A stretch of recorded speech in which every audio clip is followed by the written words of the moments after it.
contest. Very excited to bring you this edition of our NBA broadcast here on 2K Sports. Clark, Doris, and Steve are with me. This is Kevin Harlan, and welcome to our broadcast of the NBA. Presented by State Farm, let's take a look now at the Boston Celtics opening lineup. Ray Allen and Paul Pierce on the wings. Kevin Garnett and Jermaine O'Neal at the 4 and 5. And it's Rondo in at the point. And for the Pacers. Prettier shot than the finger roll, smooth and beautiful. It's a joy to see. And how about Rondo's assist totals last season? They took a huge jump, and that's saying something because he had already averaged 10 per game the year before. So he and Steve Nash, Rondo has no problem getting into the teeth of the defense and finding his open teammates. We need to make him a jump shooter. Let's see if they can do that, guys. All right, Doris, thanks. Here is Forbes. He's guarded by Bass. Soft touch off the glass. Terrific setup game. It was a gruesome dislocated elbow in the playoffs against Miami, and we didn't get to see the full flavor of what Rondo could do. 20 feet away. Pierce has got 6 points. Collison kicks to George. Now Pierce defending. Granger against Garnett. Granger dishes to Forbes. Jumps up, and he bangs it home with one hand. His footwork and something to be concerned about. 23 and 18 away. Kevin, probably not. I mean, on their overall record, they gained 6 wins from the previous season. If there's any concern for the Celtics, it's probably the question of age and how much not having home court advantage in the Eastern Conference because they had been so good on the road. Sure. So that could have maybe put a little chink in their armor in last season's playoff. A little long. I like the shot, despite the miss. I mean, that's his range. And George with the stuff. Easy finish there. Defense was helpless. About 4.5 minutes left to play in the first. Well, look at Doc Rivers' coaching numbers, and he's been nothing short of amazing for Boston here. I mean, already over 500 wins in his career as a coach. Think Clark about Rivers. He's been fantastic as a coach in the postseason. Steve, he's at a winning percentage of over 500. Well, add in the title and plus the 4 straight 50-win seasons, and it's easy to see why Doc Rivers is considered one of the best. Rajon Rondo. That's 10 points for Paul Pierce. There's the pick. From deep.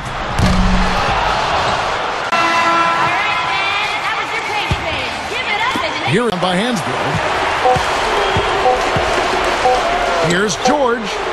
Gets the three-pointer to fall. All right, the second quarter beginning in just a moment.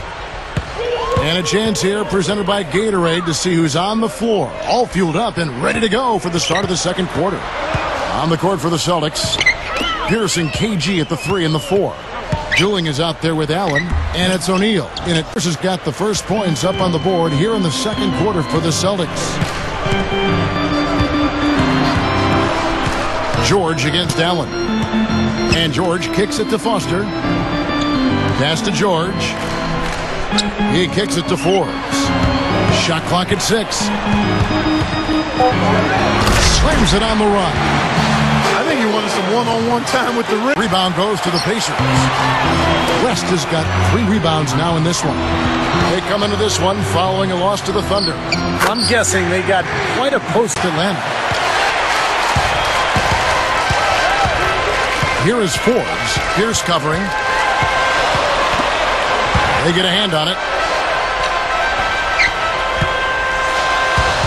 Hansbrough inside. Pierce covering. Here is Forbes. Sweet move. And he finishes at the rack. And it's an 8-point Pierce. Here's George. 7 points in the game. Well, the sweet shooting Ray Allen last year set the record for most three-pointers made in a career. Really just a testament to how dedicated he's been to the craft of shooting the ball. George dishes to Forbes. Boy, you got to love that kind of anticipatory defense.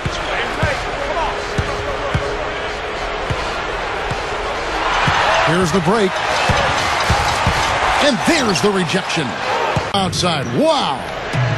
And Clark, for Ray Allen, not only has he made a lot of threes, he has been tremendously accurate. Steve, he's one of only 40 players in league history to shoot over 40% from distance for his career. And it's not just the percentage, Kevin. It's the number of clutch. And misses.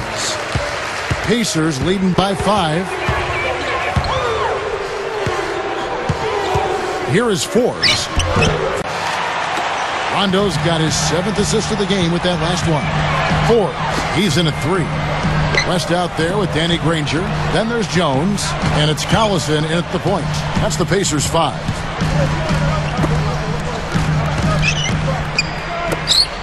Jones kicks it to West. O'Neal's there. Tries in the post. West, that's good from deep. Allen's shot is off. They're really getting the work done inside with their rebound.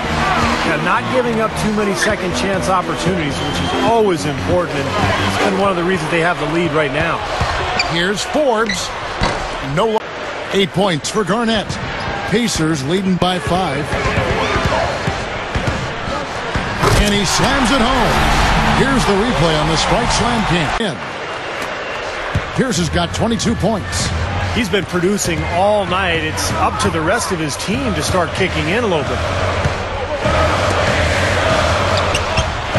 Garnett against Granger. Kevin, you're exactly right. And, you know, Ray became a much more consistent defender for the Celtics. I mean, you see that, and as you define roles, you can rein players in, and in some aspects you can push them to do more in other areas. I think we saw Pierce missing. Well, remember, he made 2 3-pointers in the first half, but has not been able to get anything to fall here in the second. Here is Forbes, guarded by O'Neal. Here is Forbes. He's got 16. With the clock winding down, it goes down off the front of the rim. He's got 8. No good that time either. He can't find anything out there, and his misses are really hurting this team. It's blocked, and they get it back. Foster, that's good. Again, Allen missing. Pacers leading by 7. Forbes can't get it to go. And some scoring in the paint. And that's been their main point of attack. I mean, get the ball deep and try to score from in tight rather than rely on their outside shooting. I mean, you know, he's having a special quarter. 100% field goal shooting. They need to continue to ride it and work to get him good shots. On the floor for Boston. Rondo and Allen make up the backcourt. Pierce and KG at the 3 and the 4. And it's O'Neal in at the 5, home in the paint. And the first one at the line is good. To set the table there well with the Celtics and their injuries that did play a role in the postseason, not just in the front court. The dislocated elbow of Rajon Rondo also factored in. Steve, that was a huge hit for that team. Yeah, I was amazed that he was able to return in that game and continue to play the rest of the series, but it did limit him. And with Rondo slowed down, the Celtics had a tough time scoring. In fact, Miami really played him and Boston kind of 5-on-4. They didn't honor his offense, and it really cost Boston.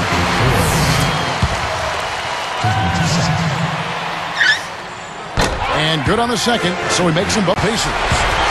Clark, this is the first they're seeing of Boston. About to check in with Doris Burke. Doris? Hey, Kevin, during that last break, I heard Frank Vogel addressing his team. His advice clear-cut. I want to see you playing to win, not playing. That's their perfect feed. Pacers leading by 4. Foul call that time. 2 points. Well, Rondo has just been stupendous. Outside Collison. There's the double team with Allen. Granger kicks to Forbes. Nails it. What a clutch shot there. Really, the definition of clutch. Time called here. The Celtics decide to talk it over. They're down by 4. We've got 22 seconds left here in the fourth quarter. Guys, what do you think? The idea here, guys, you get the quick score and then immediately foul. Steve, if they do get that hoop, then they can actually try for a quick steal on the inbounds pass before fouling. Puts up the baby hook. And this is why you need size inside, the ability to contest shots and force misses. Steve, that's exactly right. Even when you get in close, it's still a tough shot. Now they're just trying to stretch this game out, so good foul there. Stop the clock. Yeah, good solid foul, because with the scoring time as it is, that's really their only option. He's off that time. Second free throw missing. Here's Rondo. It's off! So it's Indiana picking up the win. They pulled off this win, Clark, with respectable performances on both ends of the floor. Yeah, I think it was just really a nice overall effort, Kevin. Thank you for joining us for this presentation of NBA basketball on 2K Sports. For Clark, Stephen Doris, and the rest of the crew, Kevin Harlan saying see you next time.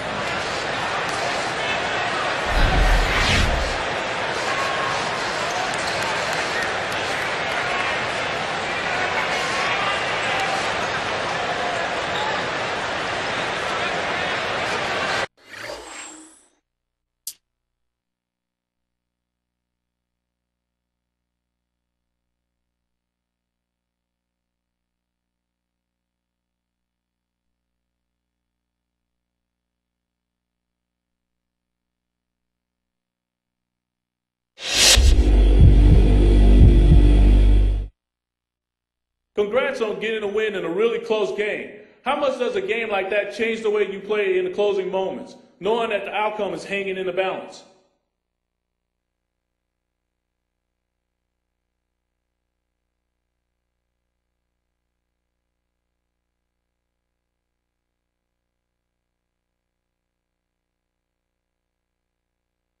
I think it pushes me to a whole nother level, man.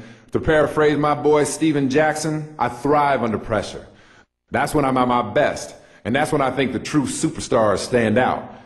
My teammates even stepped it up tonight, and it was a big win for us in a game that could have gone either way. Hopefully that means some of my qualities are starting to rub off on them a little bit. If so, pressure ain't going to stand a chance against us from here on out.